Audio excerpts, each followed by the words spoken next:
Bienvenue sur la chaîne ZDTV, j'espère que tu vas bien et que tu passes un très très bon moment. Je tenais à te remercier de t'être abonné à la page. Les autres aussi, n'hésitez pas aussi de vous abonner, c'est très très important pour rester dans le haut du classement avec leur truc des algorithmes.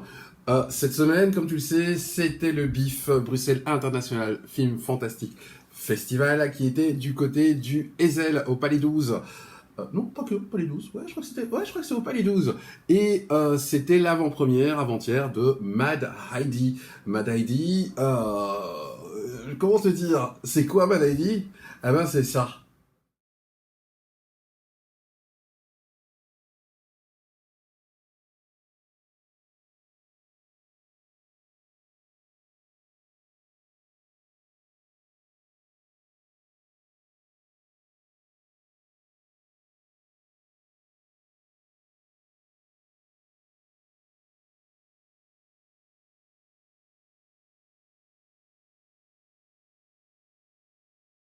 Et n'hésite pas, avant la fin de vidéo, s'il te plaît, de t'abonner, de cliquer, de liker. Et si tu commentes, ben, je verrai évidemment forcément à y répondre.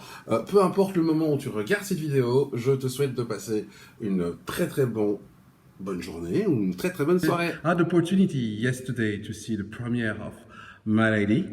I wanted to congratulate you for this very Swiss humor that I really didn't know. To tell the truth. How did you feel the reception of Belgian audience during the screening? Oh, it was great. Yeah, it was just Wild. a crazy audience, Yeah. very wild. Yeah. I mean, we know genre film audience, but I guess I Alice didn't experienced really know that what to as well. expect from a genre film audience, but it blew me away, really. The Yeah. amount that the audience were involved in what they were seeing and how vocal they were about everything, I thought was It's the epic. first time you see this.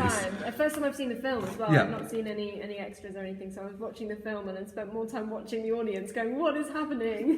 So, how is the ambience in Switzerland, by the way, or in England also? About In a Mad cinema, Heidi. in a cinema. How is the ambience Well, used to be? I mean, of course, we also have genre films in Switzerland. For example, there's the Neuchâtel Fantastic Film Festival, and you also have crazy screenings there, of course. But this was a big theater here with, I guess, like 1,000 people or something. So Yeah. that was Close to, I think. like in a football stadium. Almost. Yeah, of course. And that's something I've never experienced in the theater. The most noise I've heard in England is when people clapped at the end of the Avengers Endgame. Yeah.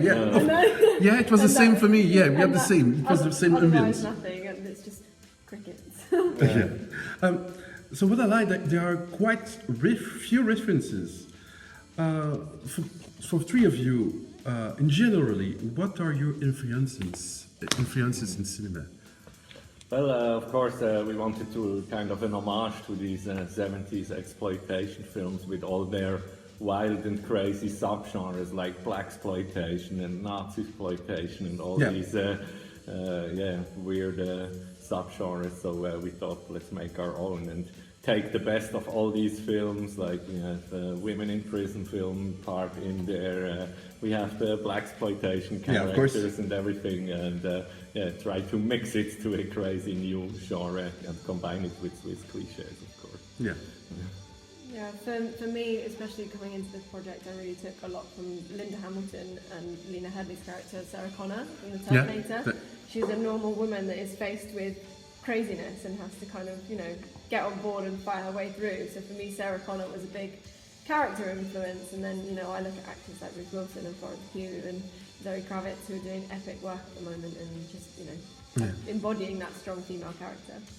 A lot of reference, like I can do this all day. How did the writing of the script go? Is that a reference? Well, I'm not sure if that's actually a reference. Yeah, there is a reference. I can do this all day with the fondue, I think. When you drop the fondue, and someone say I can do this all day. I think it's this one.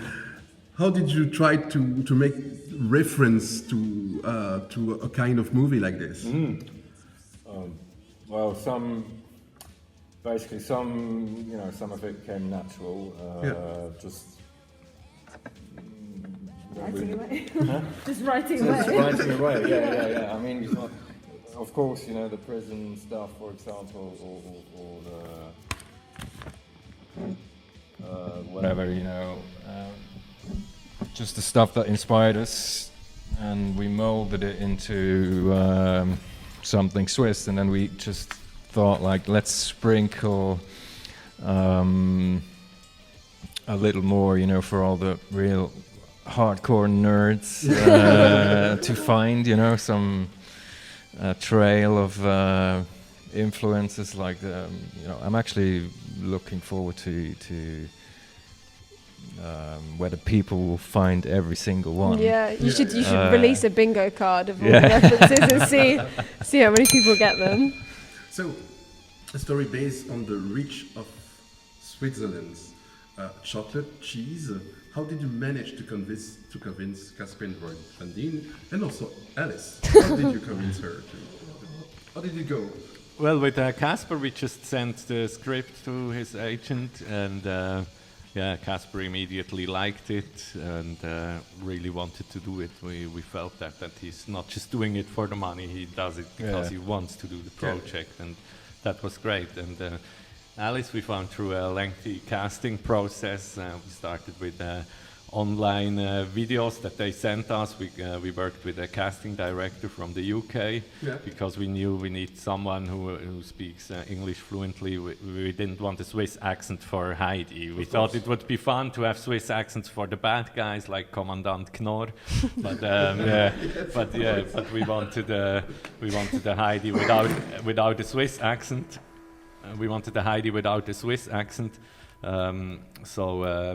First we had these 30 videos, then we selected the best few to a Zoom call, and then I went to London to meet some of them and do some casting sessions. So maybe you can tell a bit about how that went. Yeah, I mean, it was a crazy experience, and I think, you know, when you're acting and you're going through the audition process, the closer you get, the harder it is when you don't get it. And I'd said to my mum, if I can chat my way to the final day of auditions, then I'm going to get it. If I can get to the final two, I'm going to work so hard and just convince them to give it to me. It wasn't them convincing me, it was me convincing them. Yeah. And I got the call the day before the final audition to say that I had been selected for the final day, and I genuinely burst into tears, because I said to my mum, this is the part I needed to get here. And then at the end of the final day, Johannes kind of took me aside and said, what does it feel to see yourself on the screen? Crazy. For your first movie, because it's your first movie, It right? is my first movie, yeah, my first feature. It's mad. It really is mad. Like, I don't really know what I was expecting. I mean, there are points where I'm like this, and I'm like, please, can we go back a year and shoot that again? Well, we know that feeling. But no, it was just, it's crazy, and it's crazy to see, like, we put in so much effort and literal blood, sweat, and tears into this film, and to see that kind of come to life it was really special. Is there any limits when we making gore movie?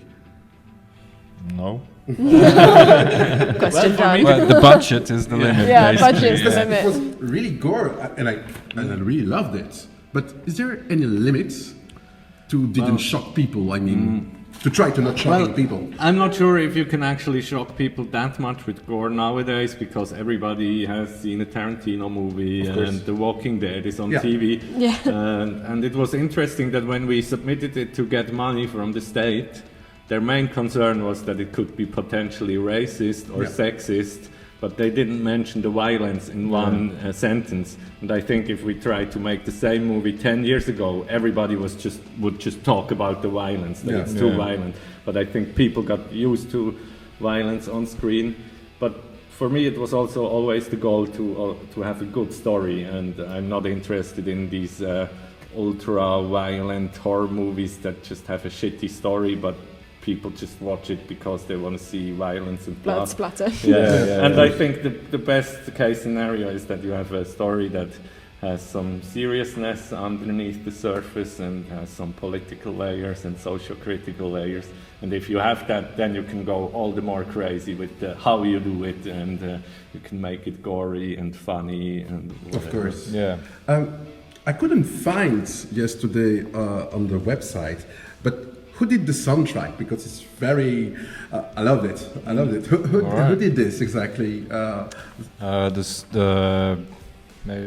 don't know, like 95% of the soundtrack was written and composed and played as well by a guy called Mario Babkovic. You might not have heard his name, but you might have heard of his previous work, if you're a video gamer. Yeah, of course, yeah.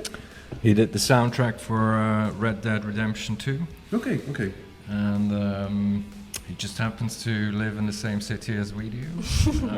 Oh, lucky. Yeah, really lucky. You are. And he saw our concept teaser thread that we did 5 years ago, and he made contact with us through a mutual friend. He was like, I really want to do your soundtrack. And we were like, we Absolutely. really want to have it. And we also have two tracks in there from a band called Federale. They're from the US. Yes. And they do some Ennio Morricone-inspired Western soundtracks. We always wanted to have them in there. And then we also licensed a couple tracks from old exploitation films. For example, we have 2 tracks from Rudy Ray Moore, who's kind of a blaxploitation legend. People might know him from the Netflix film Dolomite Is My Name, where Eddie Murphy plays right. Rudy Ray Moore. So we have 2 songs from him in it, and also Eine Armee Gretchen, which is from a Swiss producer, a Nazi-ploitation film from the 70s. So yeah, we also wanted to bring in some soundtracks from the old movies. Yeah. Alice, a film we see the evolution of Heidi. How did your training go? Well, similarly, it was an evolution for me going through the training. We did 2.5-3 weeks of stunt training, and when I walked into the room, I'd never held a halberd before. Not sure I knew really what it looked like. And I'd never really worked with katanas that much either. So I kind of very much the way that Heidi picks up a katana and doesn't know what she's doing with it, I was exactly the same. So I really went on that journey with her to get to the point where I could really, really play with some swords. Okay. Mad Heidi, does it symbolize a message of tolerance? What do you think? Yeah, I'm not sure. Yeah. I think it's up to the audience to For me, yeah, definitely. Yeah. Definitely. Yeah. But good to hear that it does. Yeah, I mean, we kind of set out to do like a multi-layered film. You can, if you want to, you can just get drunk and have 90 minutes of fun, stupid fun. But if you liked, you can get a little more out of it as well, and dig, some whatever message. Yeah. It's there, but it's not like in your face, spoon-fed. Like it leans in for the audience to be able to pick up their own messages from it. Yeah. It's not like we're not preaching anything. Like you have to, or you should be inspired to, come up with your own conclusions and thoughts and whatever. Of course. A film that you shot in 28 days. You make the movie in blockchain. What was the budget to make Heidi, the movie? Because the budget became bigger and bigger. In the beginning, we talked about let's make this movie with $500,000, and then we started the crowdfunding campaign, and we saw how it successful became. And then also we started to write the script, and we realized, okay, that's a script where we need a little more money for it. So we ended up with having over 3 million of budget, of which over 2 million was funded only through fans. So that's quite unique. And it still wasn't enough. No. Of course, we could have used easily. If we'd have had 5 million in 50 days, it would have been perfect. Yeah, exactly. Of course. I've got 2 more questions, and this question is, what will be the next for Heidi? Do you have already an idea for Heidi 2? Because at the end of the movie we see Heidi and Katja. Clara. Clara, sorry. We have We definitely do have some ideas. Yeah. We really want to do part 2 Yeah. of Heidi and Clara. But it depends obviously on a little bit on the success of the first one. Like, Of course. if, I hope she will traveling around Switzerland again, or Yeah. around the Or world. the world. all the world, of course. Let's get them to send us around the world.